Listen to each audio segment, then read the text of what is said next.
কি রে হাল্ক, তুই এখানে বসে আছিস? তোর বাবা তো কাল রাত থেকে এখনো বাড়ি ফিরেনি। কি বলছে মা? আমি এখনই যাচ্ছি বাবাকে আনতে।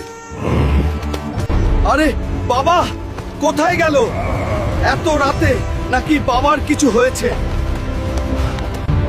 যদি আমার বাবার কিছু হয় তাহলে পুরো পৃথিবী আমি ধ্বংস করে দিব। আরে হাল্ক ভাই, তোমার বাবাকে কাল রাতে বুল্লু ধরে নিয়ে গেছে। যদি আমার বাবার কিছু হয় তাহলে আমি বুল্লুকে শেষ করে দিব। আরে বুল্লু, তুই আমার বাবাকে ছেড়ে দে। তোর বাবা আমার কাছ থেকে 1 লক্ষ টাকা নিয়েছিল, এখনো দেয়নি, তাই বেঁধে রেখেছি। বাবা হাল্ক, আমাকে মাফ করে দে। তোর বোনের বিয়ের জন্য আমি 1 লক্ষ টাকা নিয়েছিলাম, আমাকে এখান থেকে নিয়ে যা। এরা খুব খারাপ লোক। এখন 1 লক্ষ টাকা আমি কোথায় পাবো? কোনো কাজ করলেও তো কেউ দিবে না। বাবার এক বন্ধু লালু ভাইয়ের কাছে গিয়ে দেখি। লালু আঙ্কেল, দয়া করে আমাকে 1 লক্ষ টাকা দিন, বাবাকে বাঁচাতে হবে। আমার কাছে কোনো টাকা হবে না, তুমি যাও এখান থেকে। শুনেছি পাশের গ্রামে নাকি কুস্তি খেলা হইতেছে, যে জিতবে তাকে 1 লক্ষ টাকা দেওয়া হবে। আমি খেলবো আর জিতবই।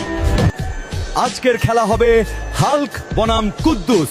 কে বিজয় হবে কমেন্টে বলে যাও। বন্ধুরা, তোমরা ভিডিওতে লাইক করে চ্যানেলটা সাবস্ক্রাইব করে দাও, তাহলে আমার শরীরে শক্তি চলে আসবে আর আমি বাবাকে বাঁচাতে পারবো। প্লিজ।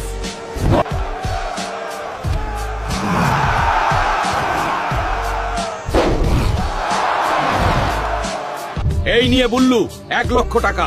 এবার তুই আমার বাবাকে ছেড়ে দে, আর কোনোদিন আমার বাবার গায়ে হাত দিলে তোকে শেষ করে দিব।